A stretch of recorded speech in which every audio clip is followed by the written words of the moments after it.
Hey guys, what's up? It's Drew here, and today I thought I'd make a quick video talking about a lot of the different pulse rifle changes and which archetype I think is the best type of pulse rifle for the Go Fast update Destiny 1.1.4. So basically I'll just be going over the different time to kill on each of the pulse rifles, what I think of them, my thoughts, and some of the RPM changes as well. So firstly, I wanted to start by talking about the lightweight pulse rifles. Now with the update, these got a precision modifier buff, so they increased the precision modifier on the lightweight pulses from 1.5 times to 1.6 times, but the body shot damage stayed the same. So what those changes result in is a very similar time to kill. However, now lightweight pulses now perform quite well against lower armor players with a 0.93 second time to kill. This is only against 0 and 1 resilience though, so it's not going to be too common, but against those players it'll be quite effective. Otherwise, it has a 1.2 second time to kill against more normal or common armor levels with 8 crit and 2 body shots. Its average time to kill though is about 1.27 seconds to 1.33 seconds.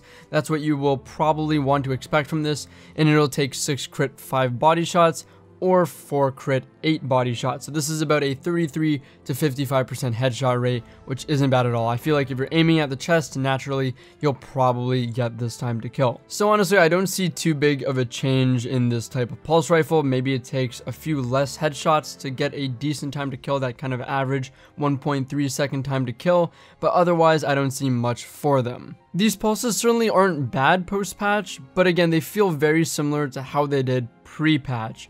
And as a result, with all the changes to other pulse rifles, they're not anything amazing. So personally, I don't think that they're one of the best archetypes to be using, but if you're interested in trying it out, because it certainly still isn't bad, my favorite weapons in this archetype are the Nightshade, which has kill clip, which makes it quite good, and Infinite Paths 8. Moving on, next we're going to talk about our rapid fire pulses, and these were already really great going into the update.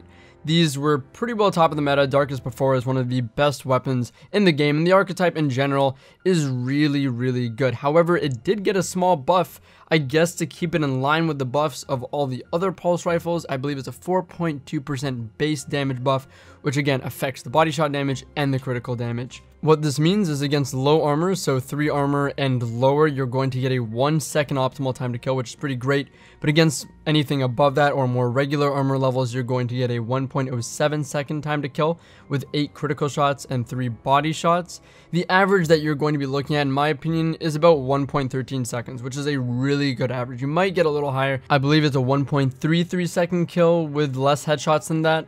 But otherwise, I think 6 crit and 6 body, that 50% headshot rate is totally possible with this pulse rifle because of how fast it fires and how forgiving it is.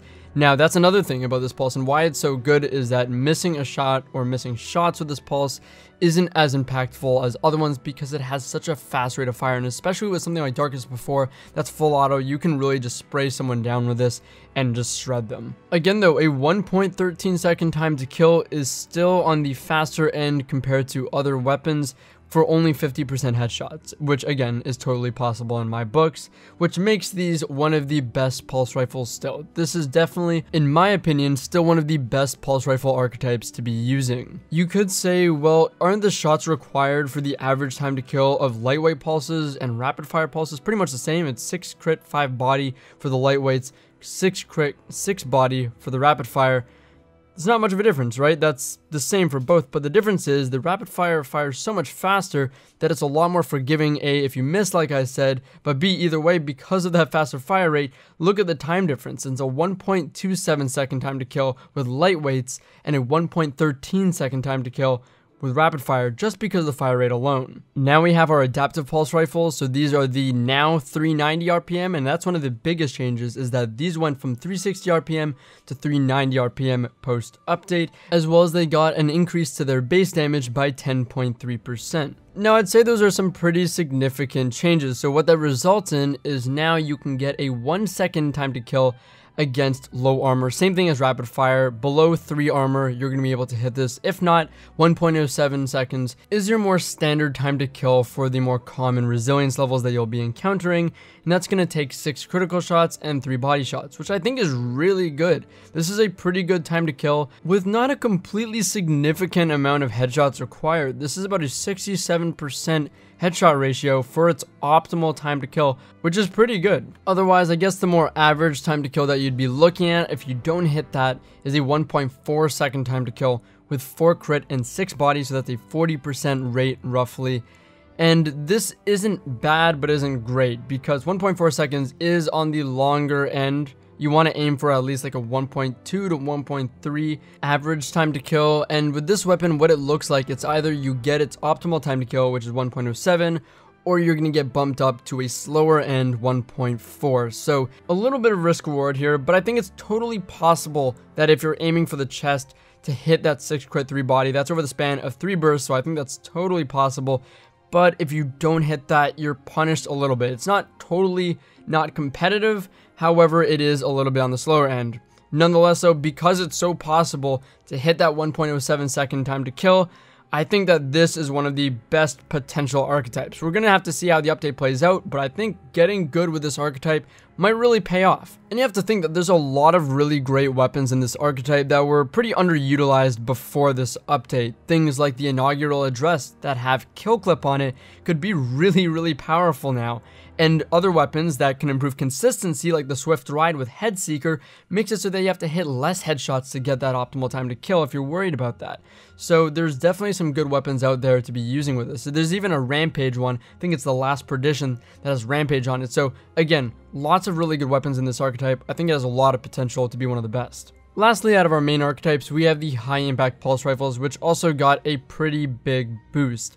So they were changed from 320 to 340 rounds per minute, or RPM, and they got a 12.5% increase in base damage. Of course, that affects, once again, body shots and headshots. Unlike a lot of the other pulse rifles, they don't really have an exceptional time to kill against lower armor. It's the same all the way through. So it's 1.07 seconds standard, taking 6 critical shots and 1 body shot, just short of a 2 burst. However, you'll probably be encountering more of a 1.13 to 1.2 second time to kill. This is a little more average, taking 4 crit and 4 body, or 3 crit and 6 body. This is between a 33 to 50% ratio of headshots or precision shots, and this is pretty good. Like, I mean, on paper, I feel like this sounds pretty good overall. I mean, the time to kill is in line with everything else. You get a pretty quick average time to kill. Like, this is the quicker end of most average time to kills in this game out of weapons, so this isn't bad at all, and the headshot ratio isn't unrealistic.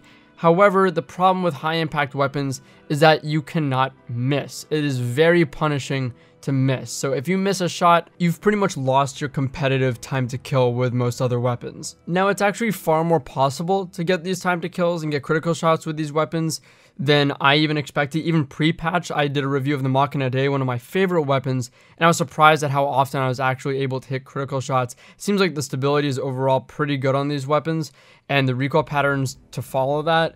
But the thing is, with things like flinch in place and all the kind of factors that play in, and especially with more movement and mobility, it becomes harder to hit your shots and more likely to miss some shots, which again kills your time to kill, or your competitive time to kill. For missing a shot with one of these weapons, you're punished by 0.33 seconds added on to your time to kill. And this is the highest out of any of the archetypes, obviously having the slowest rate of fire. So I still don't think that there's enough reward in terms of time to kill with these weapons to warrant using, and how punishing it is to miss. I honestly almost would like to see a 2 burst, just because I don't think that's going to be your average run-of-the-mill thing that happens. But who knows, maybe they tested it and it was a little too overpowered. Regardless though, there are some good weapons in this archetype worth trying if you want to try it out. The Machina Day is really good, in my favorite, and looks really cool.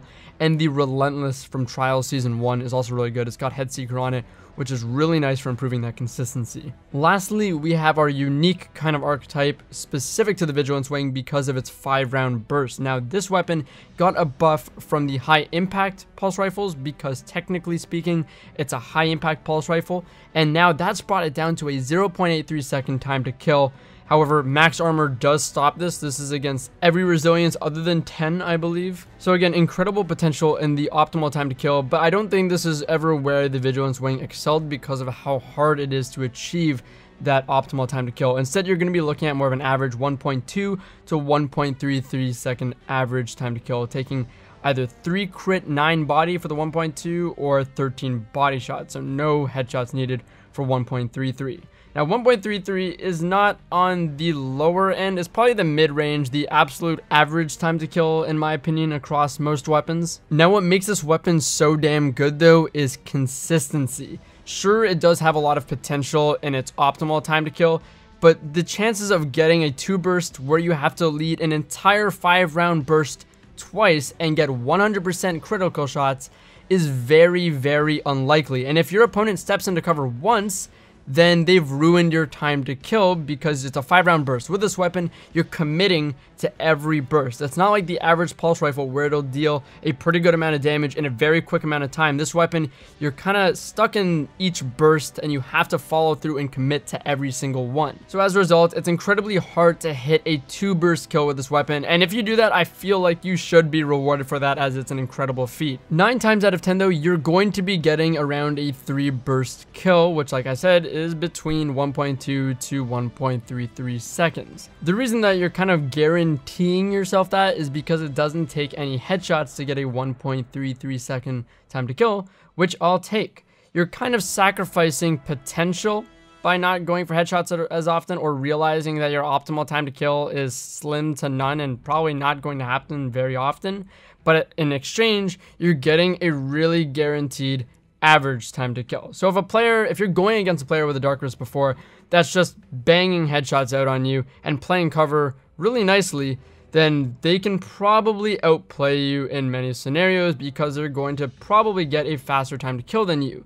Because if you miss any critical shots in your first 2 bursts, and they're hitting, the majority of their shots, they will most likely beat you. I've been melted by quite a few darkists before, but with this weapon, again, if they mess up at all, you're guaranteeing yourself that good average 1.33 second time to kill. It's almost like a hand cannon kind of. However, hand cannons have a whole other level of versatility and other things that I'm not going to get into right now. But regardless, Vigilant Swing is really, really strong, and I recommend using it. It does take getting used to, and I do recommend using it with a kinetic mod. I have a review on it that I will link. I will probably be doing an updated review on this weapon, but regardless, I think it's worth learning to use, and it's really fun. It's been one of my favorite weapons since the launch of the game. Anyways, guys, that's been my video. Don't want to keep you around much longer, but we are doing an emblem giveaway. This is for the tricorn emblem, the Destiny logo. That's what I always call it.